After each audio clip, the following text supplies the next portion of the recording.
अस्सलाम वालेकुम दोस्तों, मैं हूं हबीब और आप मेरा यूट्यूब चैनल देख रहे हैं हबीब एसी वाला। आज हम आपको डीप फ्रीज़र की आसान वायरिंग समझाएंगे। जो नए टेक्नीशियन हैं उनको वायरिंग में मसला होता है कि डीप फ्रीज़र की वायरिंग किस तरह करनी है। आज हम आपको आसान तरीके से समझाएंगे कि वायरिंग किस तरह करनी है। हमने एक थर्मोकोल शीट के ऊपर मुकम्मल सेटअप इसका बनाया हुआ है, कंप्रेसर भी लगाया हुआ है, हमने फ़ैन भी लगाया हुआ है, एलईडी लाइट भी है, ऑन ऑफ स्विच भी है, थर्मोस्टेट भी है और दो इसकी छोटी लाइटें भी लगी हुई हैं जो डीप फ्रीजर के बाहर की तरफ लगी होती हैं। ये मुकम्मल हम आपको समझाएंगे कि आप लोगों के पास अगर डीप फ्रीजर आ जाए, उसकी वायरिंग सारी खुली हुई हो और आपको समझ ना आए कि इसको किस तरह वायरिंग करनी है, मैं आज आपको सिखाऊंगा कि किस तरह इसकी वायरिंग होगी। आसान तरीके से समझाऊंगा। आप ये देखें, इसकी ये मेन तार है। मेन तार के साथ दो तारें आपको पता होती हैं। एक तार आपने डायरेक्ट रिले में लगा देनी है और दूसरी तार उसी ब्लू वाली तार यानी कि नीली तार आपने लगा देनी है इसकी डायरेक्ट कंप्रेसर की रिले में। और वहाँ से ये ब्लू वाली तार एक फैन को सप्लाई देनी है, यहाँ पे आके एलईडी बल्ब को सप्लाई देनी है और यहाँ पे आके इन दो लाइटों को सप्लाई देनी है, एक एक करके यानी कि इनको सप्लाई देनी है। उसके बाद जो दूसरी तार है हमारे पास ब्राउन भी होती है, रेड भी होती है। तो ये ब्राउन वाली तार हमारी लगी हुई है, इसको हमने मेन से निकल रही है, देखें डायरेक्ट लगा दिया, ये कंप्रेसर में नहीं लग रही। ये यहाँ से आएगी, बिल्कुल यहाँ से निकल के ये एलईडी लाइट की तरफ जाएगी और ये वाले ऑन ऑफ स्विच की तरफ जाएगी। जैसे ही स्विच ऑन ऑफ होगा ये थर्मोस्टेट की तरफ करंट जाएगा।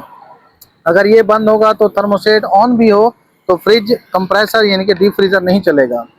और इसके बाद ये वाली तार जैसे ही थर्मोस्टेट ऑन होगा, ये स्विच ऑन होगा तो एक देख रहे हैं यहाँ पे तार इसके साथ जुड़ी हुई है जो इस छोटी लाइट को जा रही है। जैसे ही थर्मोस्टेट ऑन होगा ये येलो वाली लाइट ऑन हो जाएगी ताकि पता चले कि कंप्रेसर इस टाइम रनिंग में है। और जो ब्लैक वाली तार है ये जैसे ही थर्मोस्टेट ऑन होगा ये एक फैन को करंट देगी। आप देख रहे हैं ये फैन की तरफ भी तार एक जा रही है और ये कंप्रेसर की कॉमन पॉइंट पे जा रही है, ये कॉमन पॉइंट पे भी जा रही है।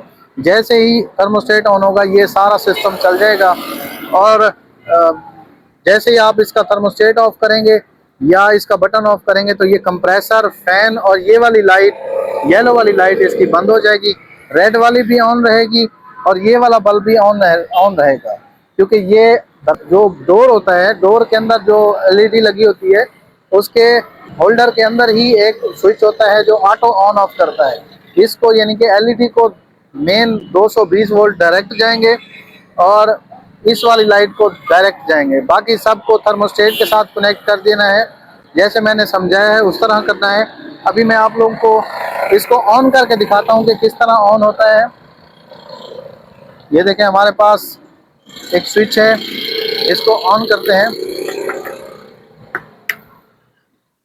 ये ऑन हो गया स्विच।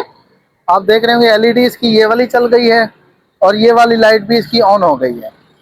अब ये वाला स्विच हम इसका ऑन करेंगे तो ये नहीं चलेगी, कुछ भी नहीं चलेगा जब तक थर्मोस्टेट अपनी तरफ से करंट नहीं देगा। ये फैन नहीं चलेगा, ये वाली लाइट नहीं चलेगी और कंप्रेसर नहीं चलेगा।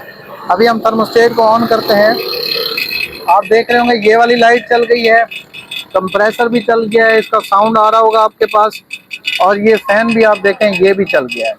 अगर आप इस स्विच को ऑफ करेंगे तो ये लाइट भी ऑफ हो जाएगी, कंप्रेसर भी ऑफ हो जाएगा और ये भी फैन भी ऑफ हो जाएगा। उम्मीद करता हूँ आप लोगों को ये वायरिंग पसंद आई होगी। अगर पसंद आई हो तो हमारी वीडियो को लाइक, शेयर और सब्सक्राइब जरूर कीजिएगा। मैं हूँ हबीब एसी वाला, अपना ख्याल रखिएगा। शुक्रिया, अल्लाह हाफ़िज़।